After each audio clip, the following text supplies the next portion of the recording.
안녕하십니까? 여름이 되면 대구를 다른 말로 이렇게 부릅니다.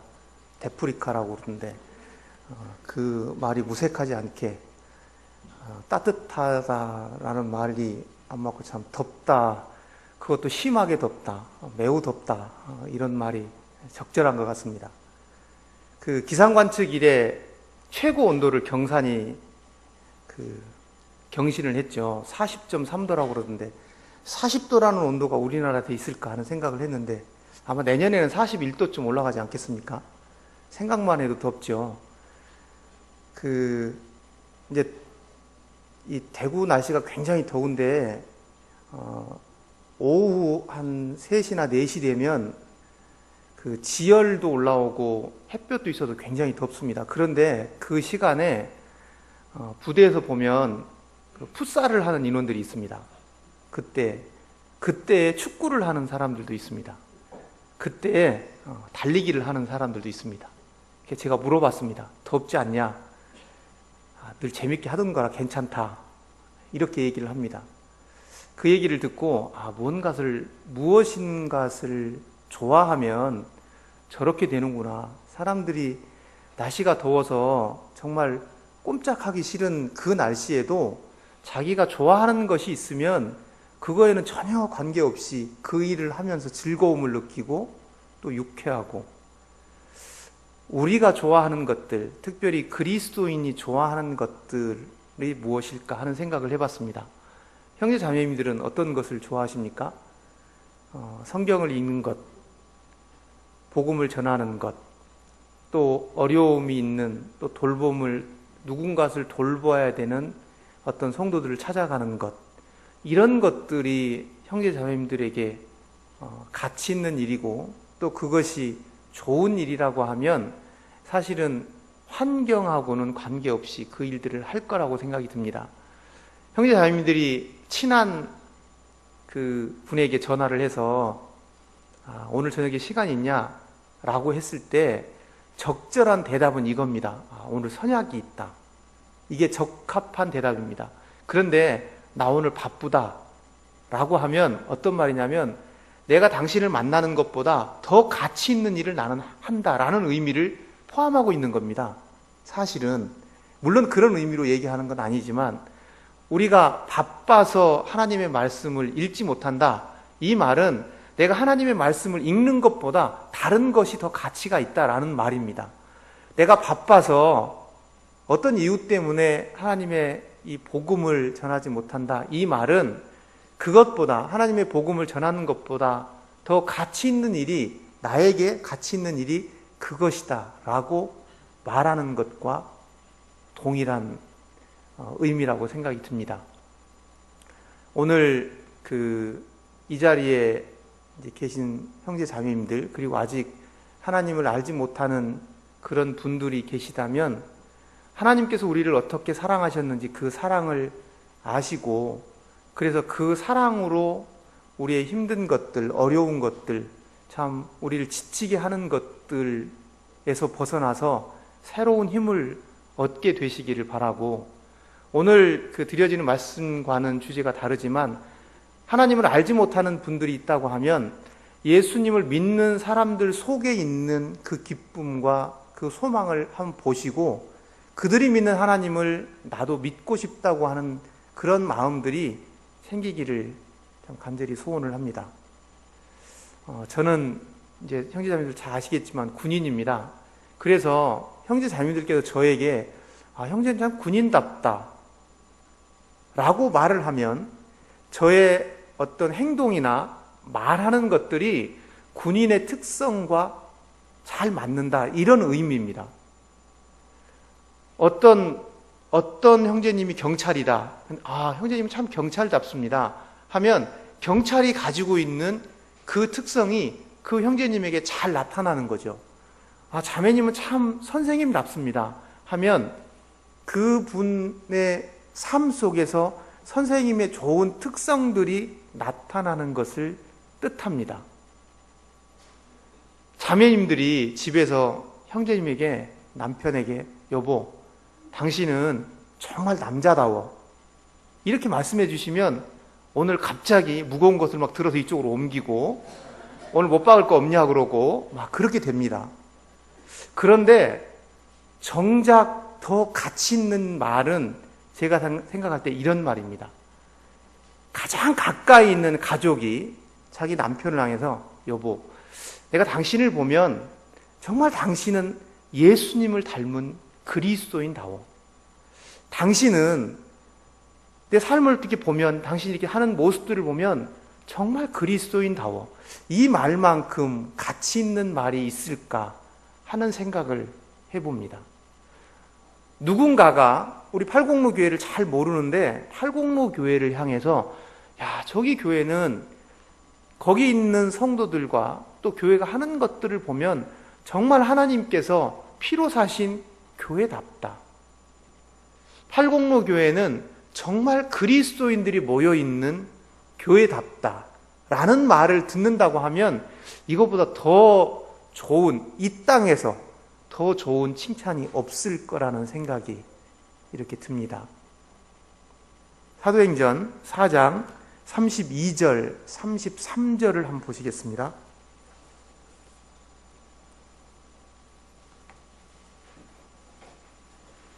다 찾으셨으면 짧은 구절이니까 다 같이 한번 읽어보시겠습니다. 사도행전 4장 32절과 33절입니다. 다 같이 시작. 믿는 무리가 한 마음과 한 뜻이 되어 모든 물건을 서로 통용하고 자기 재물을 조금이라도 자기 것이라 하는 이가 하나도 없더라. 사도들이 큰 권능으로 주 예수의 부활을 증언하니 무리가 큰 은혜를 받아. 사도행전 4장은 그 앞장에 3장에 베드로와 요한이 기도하러 올라가다가 나면서부터 안진뱅이가 된 사람을 주님의 이름으로 고칩니다. 그 일이 이제 문제가 돼서 제사장들과 또 사두개인들과 많은 그때 당시에 권력자들이 왜 예수님의 이름으로 그렇게 가르치느냐라고 그들에게 이제 막 따지고 더 이상 가르치지 마라. 더 이상 예수 그리스도에 대해서 특별히 예수님의 부활에 대해서 전하지 마라. 라고 이제 위협을 합니다. 그렇게 위협했을 때 베드로와 요한이 우리가 듣고 또 우리가 알고 있는 것들을 말하지 않을 수 없다. 라고 이야기하고 나와서 더 힘써서 하나님의 복음을 전하는 그 일이 사도행전 4장 32절 앞에 나옵니다. 사도행전 4장 32절과 33절을 통해서 초대교회에 사도들이 있었던 초대교회의 모습을 통해서 과연 우리가 그리스도인답다, 우리 교회가 교회답다, 어떤 모습이 우리 삶에 나타날 때 다른 사람들이 우리를 향해서 참 누구는 그리스도인다워, 또 어떤 모습이 우리 교회에 나타날 때 팔공로 교회를 향해서 하나님의 교회답다 라고 하는 말을 들을 수 있을까를 생각해 보았습니다. 그래서 오늘은 그리스도인다움, 교회다움이라는 제목으로 교제를 하고자 합니다. 사도행전 4장 32절에 보면 믿는 자가 한 마음과 한 뜻이 되어 라는 말이 나옵니다. 이제 군인들이 자주 인용하는 어떤 책이 있는데 그게 뭐냐면 손자병법입니다. 손무라는 사람이 쓴 병법서죠. 13편으로 되어 있는 병법서. 그 1편이 시계라고 하는 건데 이제 계획을 세우는 어떤 시작 뭐 이런 것을 뜻합니다. 거기에는 크게 5가지 중요한 일들을 이야기하는데 그 중에 첫 번째가 도에 관한 겁니다. 도를 아십니까? 이런 도가 아니라 근본이라고 하는 길도자를 쓰는데 근본이라고 하는 의미가 더 깊은 말입니다. 거기에 보면 도라는 것은 도자는 영민여상 동의하여, 이게 무슨 말이냐면 도라고 하는 것은 임금과 백성이 한 마음 한 뜻이 되면 가여지사하고 가여지생하니, 이게 무슨 말이냐면 마땅히 죽을 것을 알면서도 함께 죽으러 가기도 하고 또 어떤 길을 살 곳이, 마땅히 살 곳을 함께 가기도 하고, 그리고 그런 한 마음과 한 뜻이 되면 이민, 백성으로 하여금 두려움을 갖게 하지 않는다라고 하는 그런 구절이 있습니다. 이제 그게 첫 번째 나오는 구절인데, 그게 손자병법은 전쟁을 이야기하고 하는 건데, 전쟁을 준비하게 될 때 가장 첫 번째가 뭐냐면 임금과 백성이 한 마음과 한 뜻이 되는 겁니다. 그것이 전쟁을 준비하는 가장 근본적인 겁니다. 오늘날 우리도 어떻게 보면 전쟁을 하는 사람들입니다. 물리적인 전쟁이 아니라 영적인 전쟁이죠.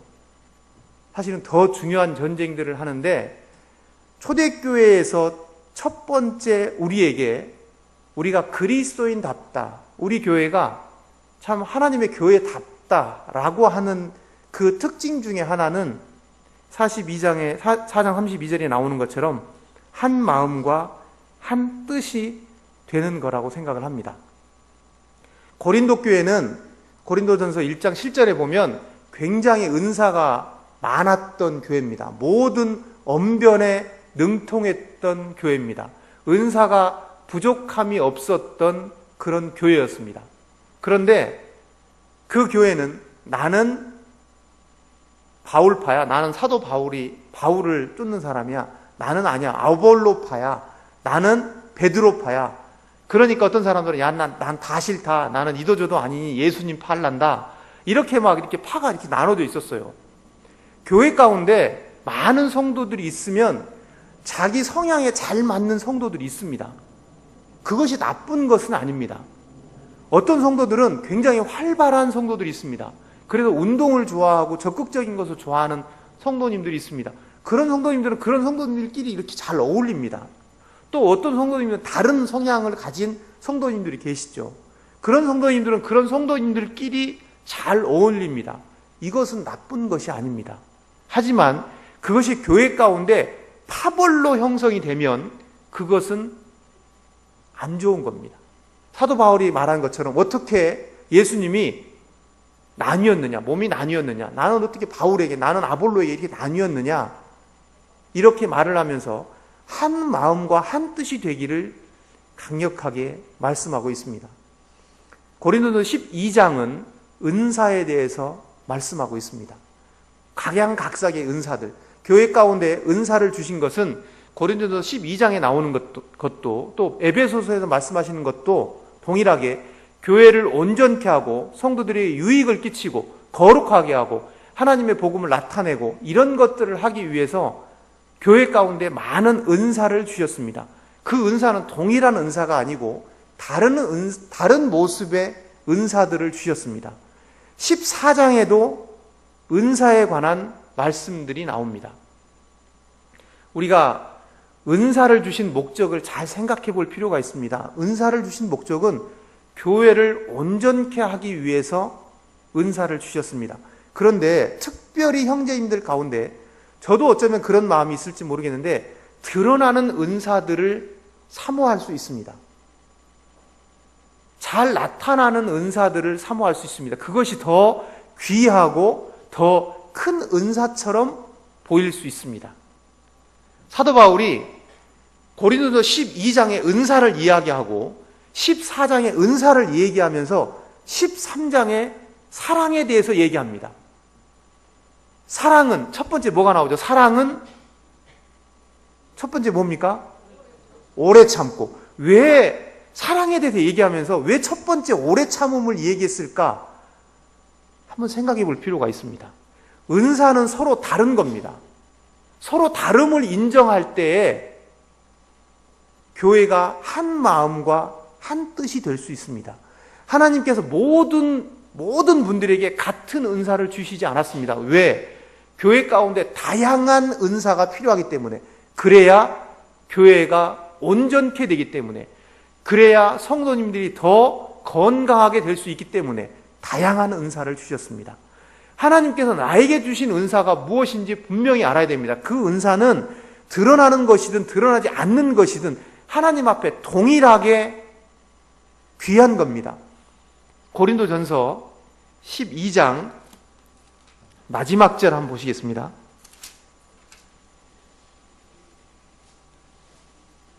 고린도전서 12장 31절.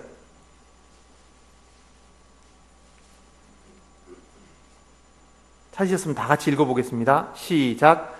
너희는 더욱 큰 은사를 사모하라. 내가 또한 가장 좋은 길을 너희에게 보이리라. 너희는 더욱 큰 은사를 사모하라. 내가 또한 너희에게 좋은 길을 너희에게 보이리라 하면서 그 다음에 나온 게 뭐냐면 사랑입니다. 저는 이걸 보면서 어떤 생각이 들었냐면 하나님께서 우리에게 주신 은사 중에 가장 더 큰 은사, 가장 좋은 은사는 우리 마음 가운데 사랑이 있는 것이라고 생각이 듭니다. 사랑은 4절에 보면 사랑은 오래 참고 사랑은 온유하며, 순서가 바뀔 수 있는데 이 뒤에는 사랑에 대해서 쭉 나오는데 왜 사랑은 오래 참고를 먼저 말씀하셨을까? 고린도전서 12장과 14장 은사에 대해서 말씀하시면서 사랑을 중간에 말씀하시고 왜 사랑의 특징 중에 오래 참고를 먼저 말씀하셨을까? 우리가 이 부분은 깊이 묵상하고 주님께서 그렇게 하신 이유들을 생각해 보셨으면 좋겠습니다. 사랑은 오래 참는 겁니다. 전에 한번 수요일날 제가 말씀드렸지만 저도 희찬이한테 대해서 오래 참으려고 노력을 합니다.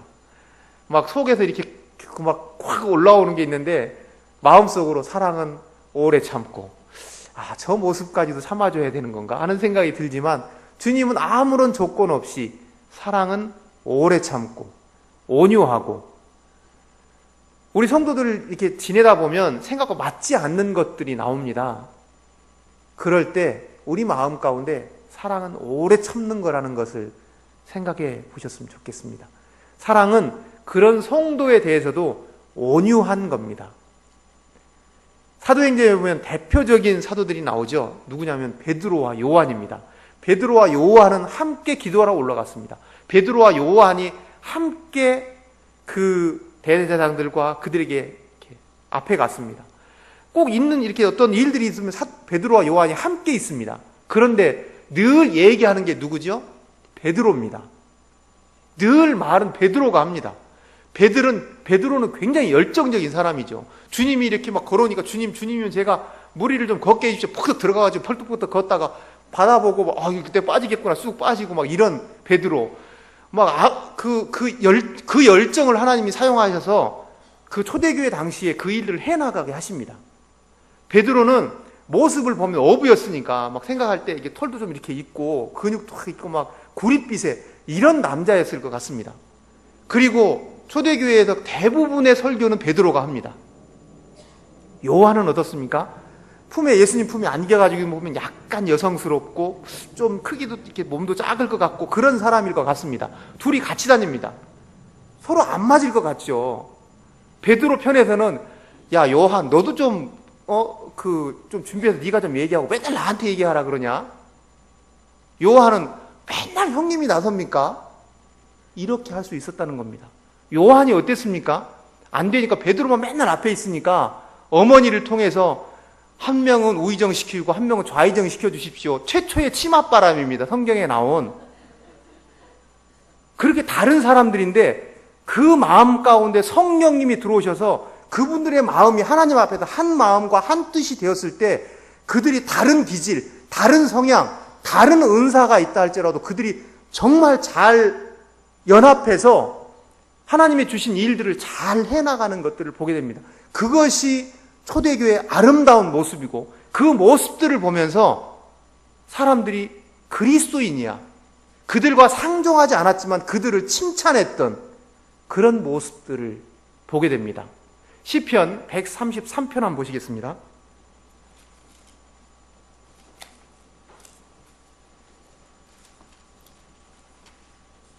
시편 133편은 굉장히 짧은 구절입니다.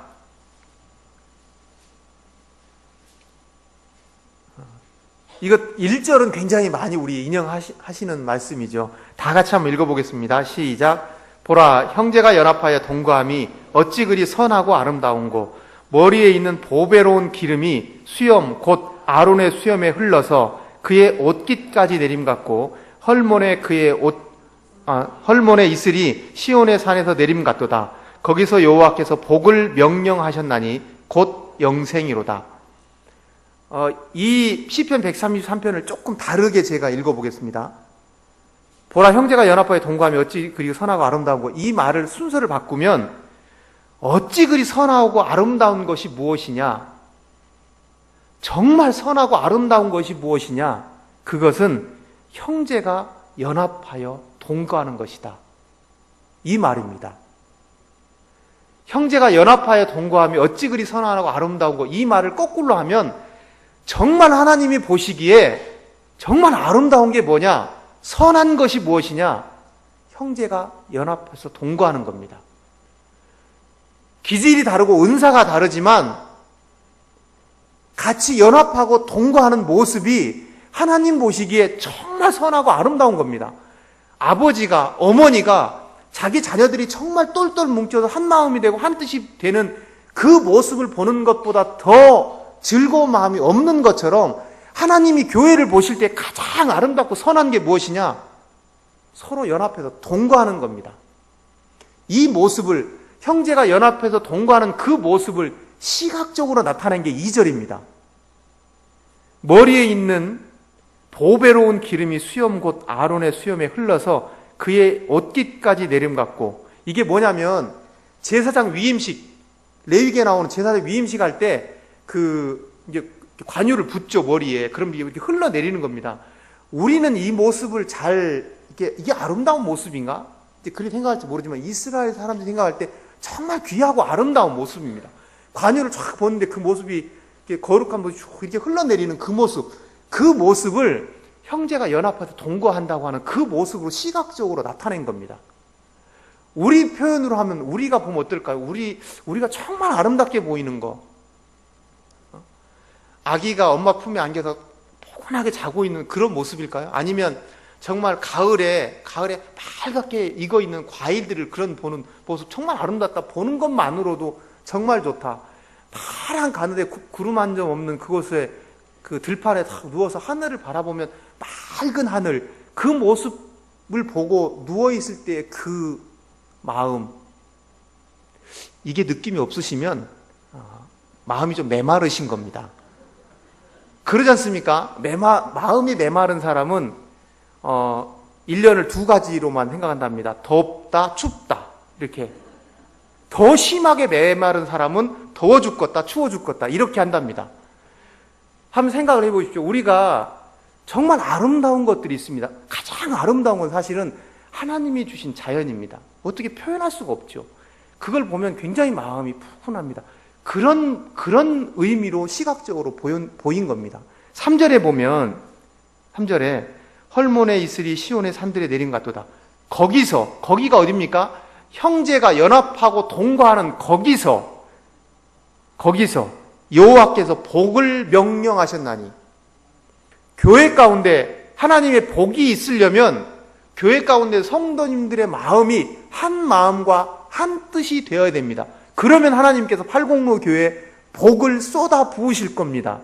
가정에 하나님의 복을 그렇게 받고 싶으시면 남편과 아내가, 자녀들이 주님 안에서 한 마음과 한 뜻이 되면 하나님께서 그 가정에 하나님의 복을 명령하실 겁니다. 하나님의 복을 받고 싶으시면 그 장소에서 한 마음과 한 뜻이 되시기 바랍니다. 한 마음과, 다시 본문으로 들어가서 4장 32절 한번 보시겠습니다. 사도행전 4장 32절.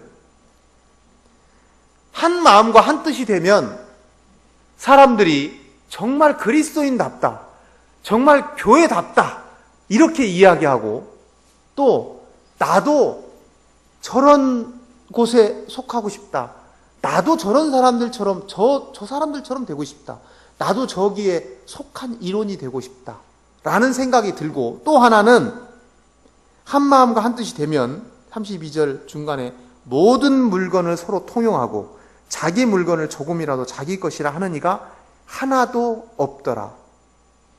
우리가 한 마음이 한 뜻이 되라고 해서 우리가 다 물건 팔아서 우리 내 거니까 할 거 없이 다 교회에서 큰 집 짓고 삽시다. 이렇게 말씀드리는 것은 아닙니다. 우리가 한 마음이 한 뜻이 되면 여기 있는 것처럼 이런 일들이 일어납니다.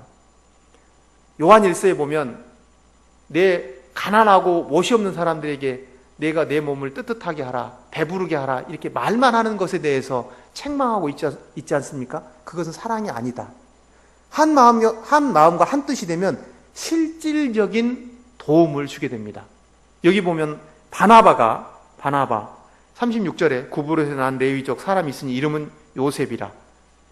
사도들이 일컬어 바나바라 하니, 바나바가 물건을 다 팔아서 사도들 앞에 갖다 놓지 않습니까? 교회의 필요를 발견하고 한 마음과 한 뜻이 되면 실질적인 도움을 주게 됩니다. 바나바는 그리고 마가가 어려웠을 때 마가에게 용기를 줍니다. 사도 바울이 처음에 구원받고 제자들에게 이렇게 오해를 받게 됐을 때 바나바는 그런 도움들, 실질적인 영적인 도움도 주고 실질적인 도움도 주게 됩니다. 우리가 주님 앞에서 한 마음과 한 뜻이 되면 영적인 도움도 실질적인 도움도 그렇게 주게 될 겁니다. 잠시 주제하고 다른 바나바, 이름이 뭡니까? 요셉이 요셉. 위에 보면 나오지 않습니까? 레위족 사람이 있으면 이름은 요셉이라. 바나바. 앞에 바는 아들이라는 뜻입니다. 바요나 시몬 이렇게 하지 않습니까? 그러면 바는 아들이라는 뜻이니까 시몬의 아들, 바요나, 요한의 아들, 요나의 아들, 바요나, 바나바 하면 나바는 여기 있는 것처럼 위로라는 뜻이니까 위로의 아들, 이런 의미로 바가 쓰입니다. 그래서 첫 번째 우리가 그리스도인답다, 또 우리 교회가 교회답다라고 하는 그런 교회, 그런 성도가 되려면 한 마음과 한 뜻이 되는 겁니다. 처음에 제가 손자병법을 이렇게 말씀을 드렸는데 사실은 우리는 서로 싸우고 다투고 그런 존재가 아닙니다. 어떤 부부가 그랬답니다. 막 부부싸움을 막 심하게 막 했답니다. 막 더 이제 나가서 시댁도 나오고 처가도 나오고 막 이렇게 막 나올 때 갑자기 아내가 여보 잠깐 우리는 한 편이야. 우리가 서로 싸워야 될 적이 아니라 여보 우리는 한 편이야. 왜 우리가 이렇게 서로 싸워야 돼? 교회 가운데 성도님 우리 한 편이지 않습니까? 한 편. 우리끼리 싸우고 우리끼리 다투고 우리끼리 상처를 주고 그런 사람들이 아니라 우리는 한 편입니다. 한 마음과 한 뜻이 돼서 주님이 우리에게 이루라고 하신 것들을 이루어야 되는 한 팀. 미군과 한국군이 투 네이션 원 팀 이럽니다. 두 나라지만 한 팀이다. 우리는 한 팀입니다. 한 팀. 한 가족. 한 편. 우리끼리 싸우고 우리끼리 다투고 군대가 자기들끼리 막 싸우면 전쟁에서 이길 수 있겠습니까? 우리가 세상에 대해서 승리하려면 우리끼리 한 마음과 한 뜻이 되어야 됩니다. 두 번째, 33절 사도들이 큰 권능으로 주 예수의 부활을 증언하니. 사도행전 전체 요절은 사도행전 1장 8절입니다. 성령이 너희에게 임하시면 너희가 권능을 받고 예루살렘과 유대와 사마리아 땅끝까지 이르러 내 증인이 되리라.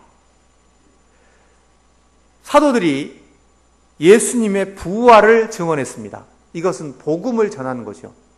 그런데 그냥 전하는 것이 아니라 큰 권능으로 전했다고 합니다. 예수님의 부활, 복음은 그냥 전해지지 않습니다. 큰 권능으로 전해집니다. 그래서 초대교회 사도들한테 예루살렘과 유대와 사마리아 땅끝까지 너희가 복음을 전해라, 내 증인이 되라 라고 했을 때 그냥 가서 전해라 한 것이 아니라 성령님이 너에게 임하시면 너희가 권능을 받고, 형제자매님들 삶 속에서 그렇게 능력 있는 삶을 살기를 원하십니까? 그러면 복음 전하시면 됩니다. 복음을 전하시면 하나님께서 우리에게 복음을 전할 때 사도들이 큰 권능으로 복음을 전했던 것처럼 우리에게도 그런 권능을 주실 겁니다. 권능이라고 하는 단어는 다이너마이트라고 하는 그런 의미와 비슷합니다. 가만히 두면 막대기일 뿐이지만 불을 붙여서 쭉 타들어가서 뻥 터지면 돌을 깨트리기도 하고 산을 무너뜨리기도 합니다. 우리 가운데 성령님이 다 계시기 때문에 우리가 하나님의 복음을 전하려고 하면 하나님께서 우리에게 그 안에 있는 권능을 나타내도록 하실 겁니다. 나는 능력이 없다고 생각하지 마시고 우리 안에 성령님이 계시기 때문에 성령님이 일할 수 있는 그런 조건을 만들어 주시면 사도들이 그랬던 것처럼 우리 삶 속에서도 큰 권능이 나타날 겁니다. 하나님의 이름 가운데 출애굽기 6장 3절에 딱 한 번 나오는 이름이 있는데 그게 뭐냐면 전능하신 하나님, 엘 샤다이. 딱 한 번 나옵니다. 성경에.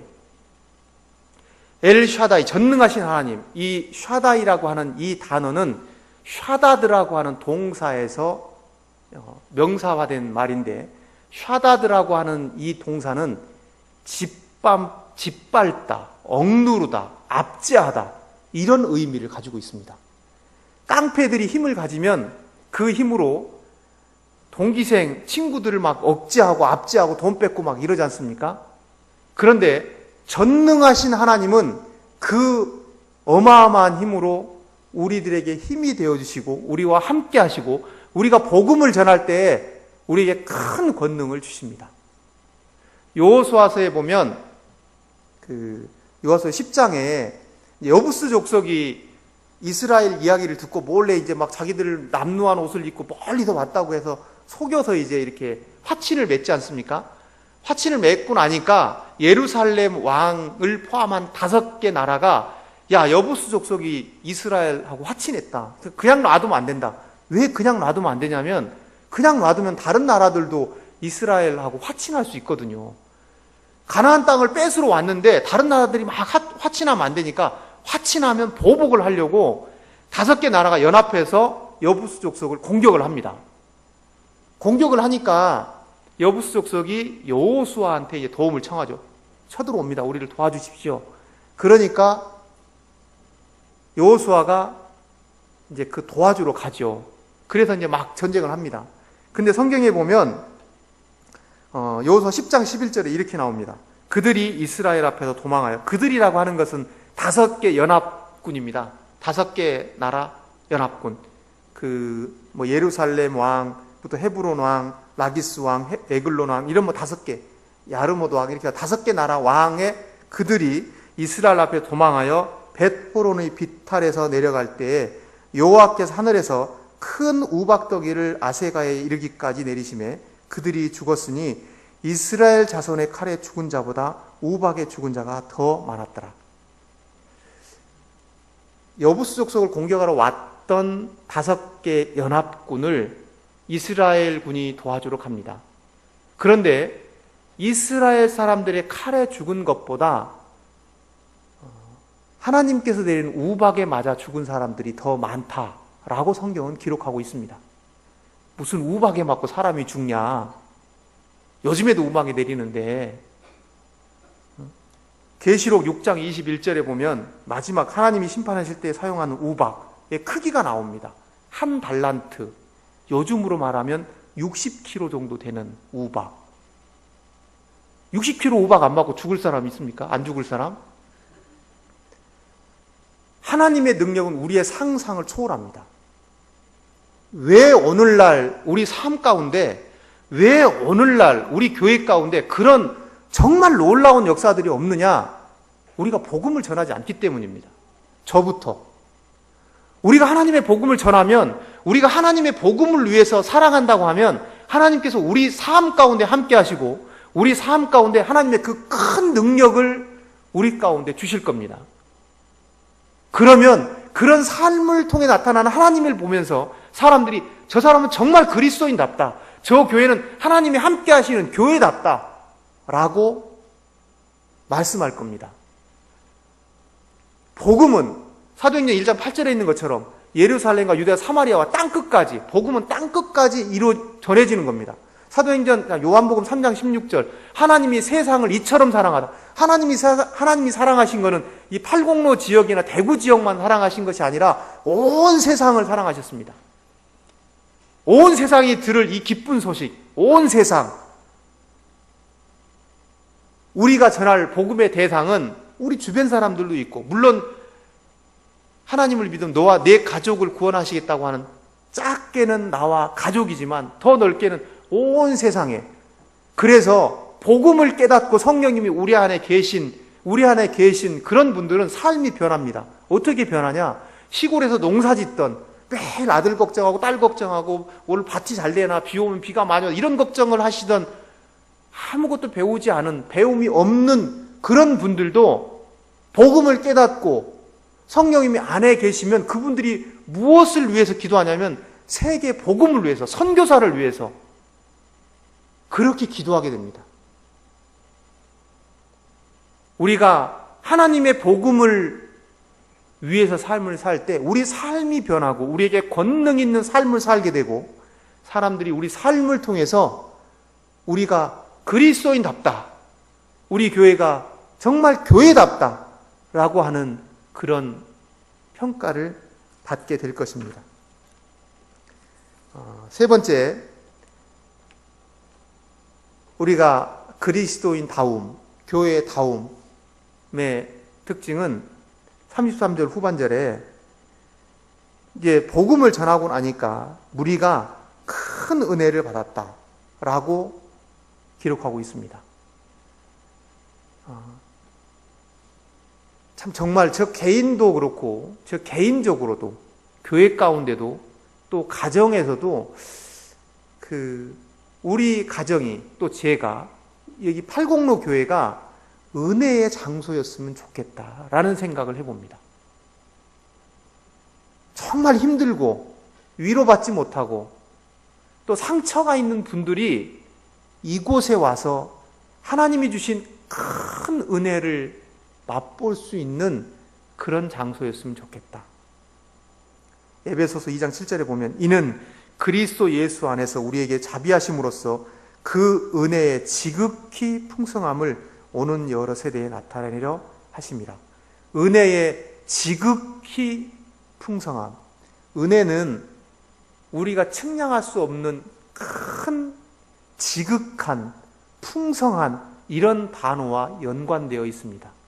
왜냐하면 우리가 그런 은혜를 받았기 때문입니다.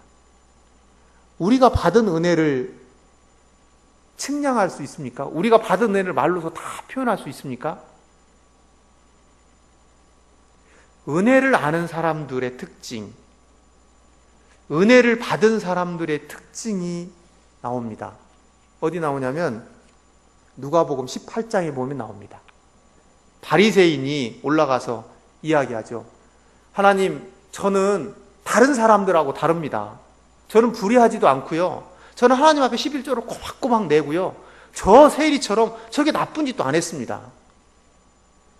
은혜를 모르는 사람의 특징입니다. 은혜를 모르는 사람은, 은혜를 경험해보지 못한 사람은 다른 사람을 정죄합니다. 다른 사람을 판단합니다. 다른 사람에 대해서 이렇다 저렇다 불평하고 원망을 합니다. 정말 은혜를 받은 사람은 세리가 그러죠. 주님, 저는 너무 아무것도 아닙니다. 주님, 저는 주님 앞에 말도 할 수 없을 만큼 큰 죄인입니다. 주님, 저를 불쌍히 여겨주십시오. 이게 은혜를 받은 사람의 모습입니다. 구약 성경에서 가장 큰 은혜를 받은 사람이라고 하면 무비보셋을 들 수 있죠. 요나단의 아들. 어떻게 보면 다윗의 원수, 다윗을 그렇게 죽이려고 했던 사울의 손자 무비보셋. 그 무비보셋을 다윗이 사랑으로 이렇게 품습니다. 그렇게 큰 은혜를 받았던 무비보셋의 고백. 어찌하여 죽은 개 같은 저와 같은 자를 그 왕이 그렇게 존귀하게 하십니까? 이게 은혜를 받은 사람의 모습입니다. 그런 은혜를 경험한 사람, 그런 은혜를 마음속에 담고 있는 사람이 다른 사람을 정죄하고 다른 사람을 책망하고 다른 사람을 불평하고 다른 사람에게 실은 안 좋은 얘기를 하겠습니까? 내가 더 큰 은혜를 받았는데, 용서받을 수 없는, 우리가 하나님을 알지 못하고 하나님과 원수 되었을 때 하나님이 나를 사랑해 주셨다고 하는 것을 아는 사람이 다른 사람에 대해서 그렇게 말할 수 있을까?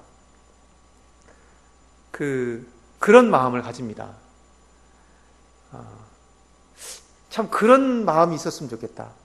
하나님이 주신, 저에게 베풀어진 그 사랑을 정말 이렇게 이론이 아니라 삶에서 그렇게 담고 살았으면 좋겠다. 주님이 저에게 주신, 우리 모든 성도들에게 베풀어 주신 그 은혜를 정말 마음 가운데 이렇게 담고 살았으면 좋겠다. 그래서 그 은혜 때문에 나에게 상처를 주는 사람도 사랑으로 오래 참을 수 있고, 나에게 이렇게 마음에서 막 울컥하게 하는 그런 마음이 드는 사람에게도 온유할 수 있는, 그렇게 근거가 되는 것이 하나님이 나에게 베풀어 주신 큰 은혜, 지극히 풍성하신 은혜, 측량할 수 없는 사랑, 이것을 하나님이 나를 어떻게 사랑해 주셨는지, 어떠한 사랑으로 나에게 주셨는지를 알 때 가능하다고 생각이 듭니다. 가나안 여인이, 주님, 우리 애를 좀 고쳐주십시오. 그러니까 나는 이스라엘 백성에게 보냄을 받았지 다른 민족에게 보냄을 받았지 않았다. 그래도 좀 고쳐주십시오. 나는 아들에게 이렇게 떡을 주지 개들한테 주지 않는다. 얼마나 심각한 모욕입니까?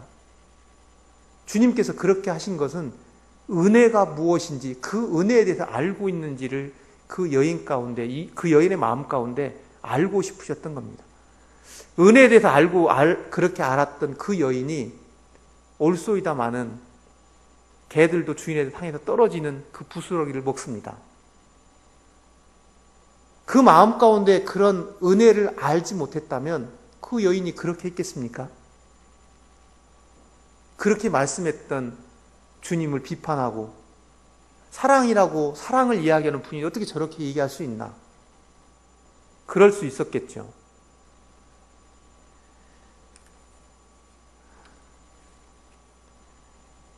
우리가 살면서 때로 힘들고 또 나에게 어려움을 주는 성도들이 있을 수도 있습니다. 상처를 주는 성도들이 있을 수 있습니다.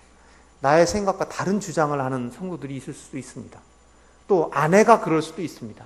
아이들이, 자녀들이 그런 어려움을 있을 수도 있습니다. 하지만 우리가